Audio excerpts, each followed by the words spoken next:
আমি চাই যে আমাদের ইউনিট সরকার আর 5 বছর নেতৃত্ব দেখ, দেশের উন্নয়ন হোক, সংস্কার করুক, তারপরে নির্বাচন যেভাবে হোক নির্বাচন হোক, কোনো সমস্যা নেই। নির্বাচন হলে ভালো হবে, সংস্কার করলে দেরি হয়ে যাবে, দেশের পরিস্থিতি ভালো না। দেশটা ঘুরে গোছায়া নির্বাচন দেশ, তাতে সময় লাগলে অসুবিধা নাই। আমরা অনেক ভালো আছি, আমরা কাজকর্ম করে খাওয়ার পাচ্ছি, আমরা কারো কাছে হাত পেতে খাতে রাজি নেই। অবশ্যই সংস্কার দরকার। আগে আমরা বহুত নির্বাচন দেখেছি, বহুত সরকারের আমরা দেখেছি যারা নির্বাচন করে, যারা উন্নয়ন করে, আমরা তাদের অনেক শাসন দেখেছি। আগে দরকার হচ্ছে সঠিক সংস্কার, যে কিভাবে দেশ চলবে, কিভাবে নির্বাচন হবে, কিভাবে জনগণ সুখে থাকবে, সংস্কারটা আগে দরকার আমি মনে করি। যারা নির্বাচন চাচ্ছে আমি তাদেরকে বলবো যে আপনারা দেখেন, আগে নির্বাচন অনেকেই করে আসছে। আমার দেখে আমি এই নিয়ে প্রায় 6-7টা নির্বাচন দেখেছি। প্রতিটা নির্বাচনের প্রতিশ্রুতি যতগুলো ছিল সব কিছু বিপরীত হয়েছে। আর যারাই নির্বাচন বলে যে এজেন্ডা কিছুই বাস্তবায়ন হয় না, জাস্ট হচ্ছে আইওয়াশ।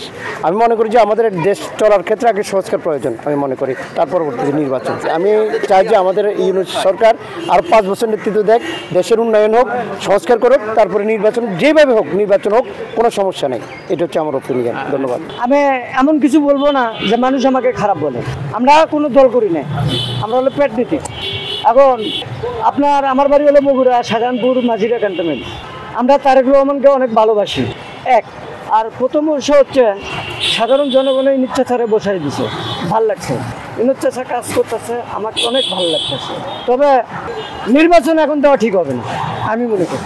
অন্যায় সবাই করছে, দুর্নীতি দেশে সবাই করছে, কিন্তু আমাদের তারেক ভাই অত দূর করে নাই। সে একটা জ্ঞানী লোক এবং ব্রেনি লোক হলে তাদের লোক নিজস্ব যেগুলো এগুলোই ক্ষতিগ্রস্ত, কিন্তু তারেক তো আর ক্ষতিগ্রস্ত না।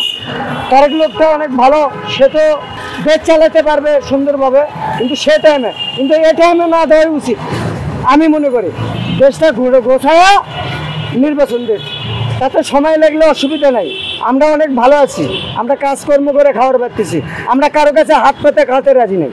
আগে আমাদের দেশ সাজায় রেখ ইনুস চাচা, তারপরে আপনারা তো বলবেন যে ইনুস কি তোর বাড়ির লোক নেই, না তা না। ইনুস চাচা মানুষ বলে যে সুদেরু, সে সুদেরু, সে ইসলামকে ভালোবাসে, আর আমি ইসলামকেও ভালোবাসি। আমি বলতেছি না যে ইসলামকে ভালোবাসি না, ইসলামকেও ভালোবাসি, তারেকেরও ভালোবাসি, সবাইকে ভালোবাসি এখন যা আছে, কিন্তু স্বৈরাচার হাসিনাকে আমি ভালোবাসি না। এরা হলো কথা। আর যারা এই দেশে স্বৈরাচারী করছে, মানুষের মনে কষ্ট দিচ্ছে, গোলা চেপে ধরছে, তাদেরকে আইন অনুযায়ী নিয়ে এসে সাজা দেওয়াটা আমার হিসেবে অনেক বিটার ভালো। আর তারা এদের গোলামি করছে, তাদের শাস্তি আপনারা দেবেন। কেমনে দেবেন এটা আপনারা ভালো বোঝেন, স্রষ্টারা ভালো বোঝেন। কিন্তু আমি জানতেছি এই দেশে সুন্দর করে সাজায়া, সুন্দর করে গোছায়া নির্বাচন দেবে, আর এনে এমনভাবে লেগে দেবে এই দেশ লেজন কেউ ছিলে খেলা খেলতে পারে না। হ্যাঁ, এখন সৌন্দর্যভাবে যোগাক।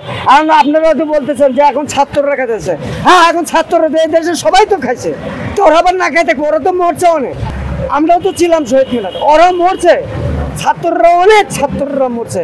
আমরা রিক্সায় গেছি, দেখছি, কথাবার্তা করছি, মিছিল মিটিংয়ে দেখছি, কিন্তু ওরা অনেক কষ্ট করছে, ওরা রক্ত দিচ্ছে এই দেশে। এই সময় কেউ ছিল না, মাদ্রাসার ছাত্র আর হলে আপনার হাফিজের ছাত্র আর হলে ছাত্র, এরাই কষ্ট করছে। এরা খাবে না আরেকজন খাইবো, সেটা খাওয়া খাইয়ের কোনো প্রচন্ড বড় কথা, কিন্তু এই দেশে সমাধান করলে ছাত্র থাকতে হবে, এটাই হলো আমার কর্তব্য। এখন আমি সাধারণ জনগণ হিসেবে বলছি, আমি কারো দলীয় পক্ষভাবে বলিনি। এই দেশে যে দলে আসুক আপনারা ছাত্রকে আগে নেবেন। আসসালামু আলাইকুম। আমার মতে আমি আগে সংস্কার চাই, কারণ আগে দেশের সংস্কারটা হওয়া উচিত। সংস্কার হইলে দেশটা একটা আমি মনে করি একটা মাস্টার প্ল্যানের মধ্যে নিয়ে এসে সংবিধানগুলো ঠিক করা, বিভিন্ন আইনগত সংস্কার বা বিভিন্ন যে প্রবিধান মালাগুলো আছে এটা সংস্কার করে এনে একটা নির্দিষ্ট প্ল্যাটফর্মে এনে তারপরে নির্বাচন দেওয়া উচিত। এটা ওনাদের মতামত, ওনারা যেটা ভালো মনে করে, কিন্তু আমার মতে আমি নিরপেক্ষভাবে যেটা মনে করি যে আগে দেশে একটা প্ল্যাটফর্মে দাঁড় করানো উচিত। কারণ আমাদের দেশে এখনও একটা নির্দিষ্ট কোনো প্ল্যাটফর্ম নেই, এটাকে ঠিক করা দরকার। না, আমি সংস্কার চাচ্ছি, তারপর নির্বাচন হলে ভালো হবে, সংস্কার করলে দেরি হয়ে যাবে, দেশের পরিস্থিতি ভালো না। আপনারা সাধারণ জনগণ চাচ্ছেন আগে নির্বাচন? হ্যাঁ, নির্বাচন হলে সব কিছু ঠিক হয়ে যাবে।